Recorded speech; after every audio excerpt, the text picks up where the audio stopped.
Today we're featuring something along the same lines, but a little out of the ordinary. This is a 23-year-old Kawai RX-5. Stick around, it's going to be interesting.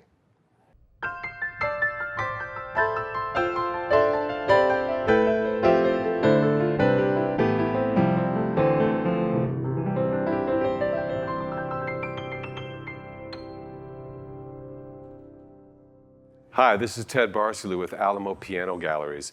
If you haven't already, please subscribe to the channel. And if you have any questions or comments about this video or any of the other videos, go ahead and leave them here because I like to go in and check the comments, and we've been getting a lot of content ideas from our viewers. And so do keep that up. I encourage you because we have a couple videos coming up. What I wanted to talk about today is this really fine, this is almost like a brand new piano. If you didn't know it wasn't brand new, you wouldn't be able to tell. This is one of those kind of hidden gems that we come across from time to time. This is a Kawai RX-5. It is a 6.5 foot. It measures 6'6" in length. And this one is actually called an artist grand piano. And this is a model. There's something about the 5 models in a lot of the piano series of manufacturers, not just Kawai. Yamaha has a 5 model. And so the interesting thing about it is that 5 model, particularly with Kawai, is always associated with a jazz grand. And I got to thinking that, all the SK pianos and a lot of pianos that have names, baby grand, if I had my own piano manufacturing company today, I would make a model called Baby Grand, one called Grand, one called Parlor, and then I would make a piano called a Jazz Grand. And I'm surprised that genre of music is jazz, which is a combination of pop, it's a combination of classical, and it is its own genre in and of itself, does not have a grand piano named after it. I think if you made a piano and you called it a Jazz Grand, and it was around 7 foot, you would sell a lot of them just based on the audience or the people that are gonna want a piano that, hey, it's a jazz grand. That's the name of the model. It's not a semi-concert grand or an artist grand or a parlor grand. It's a jazz grand, which means it's great for pop, it's great for classical, it's great for what you make up and create. That's what this piano does. It's just the right size. And I say that about all pianos that are about 6.5 feet. My favorite are 7 foot pianos, but when you get 6.5 foot, they get really, really wonderfully inspiring when you're creating and doing things. Couple things about this, the RX series. About the time I heard about the RX series when it first came out, a lot of the competition was talking about the use of plastics in piano and how this was a major detriment to Kawai's piano line. I'm gonna leave that aside. I'm addressing another video on that development of carbon fiber actions and new technologies used in traditional instruments like the piano. The RX-5 is a piano that became the GX-5. So the RX series were a very, very successful series.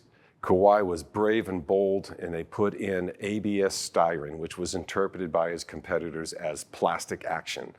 Either way, the evidence and the science behind it is impossible to argue with when comparing the components of wood against the carbon fiber or the ABS styrene.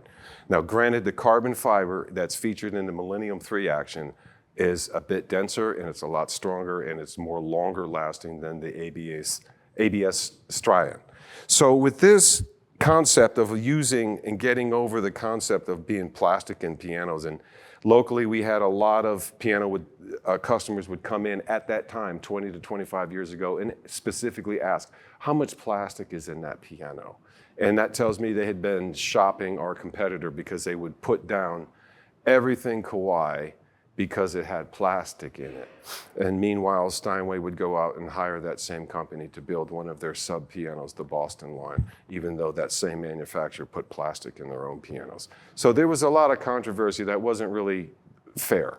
As we look now, I will talk about this Millennium 3 and the carbon fibers and plastics in piano in another video.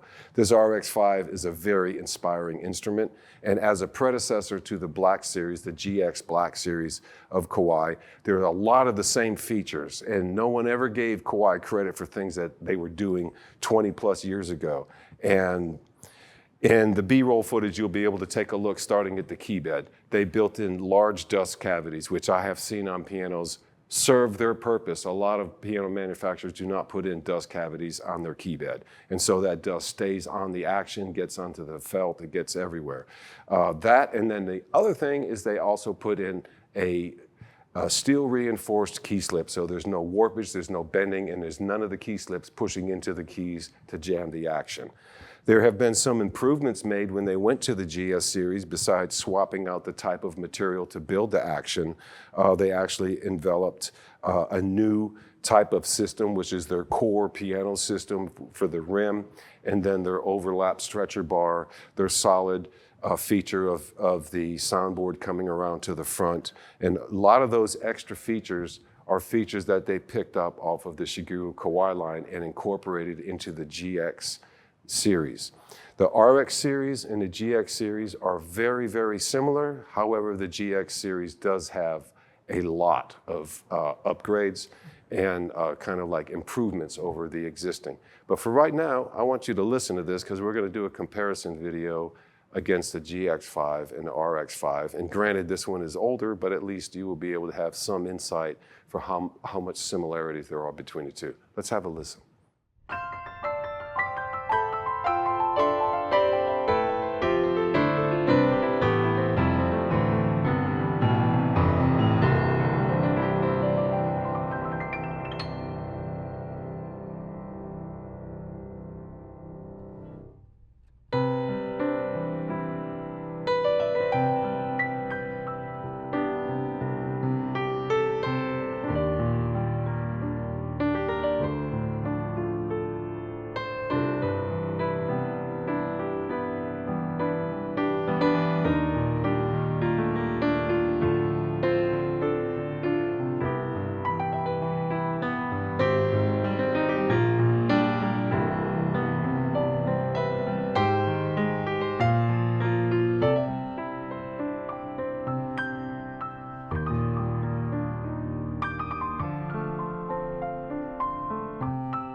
I kind of really enjoyed playing all these pianos, but this one here in the back of my mind, I thought, this is a jazz grand, dude, so, enjoy it and have some fun. So I send that out to the manufacturers.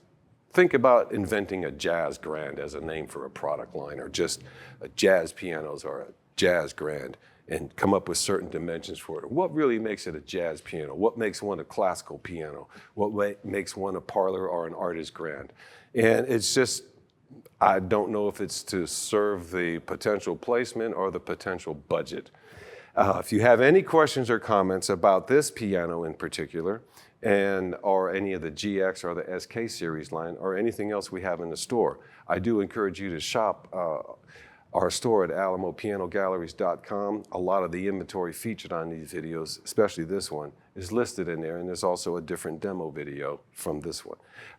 We will look for you in the future and have more videos available for you. Meanwhile, keep sending in your suggestions and comments, because it really is about the only kind of feedback we get besides watching all of the viewership increase. Thank you so much for your time. This is Ted Barcelou with Alamo Piano Galleries. We'll look for you in the future.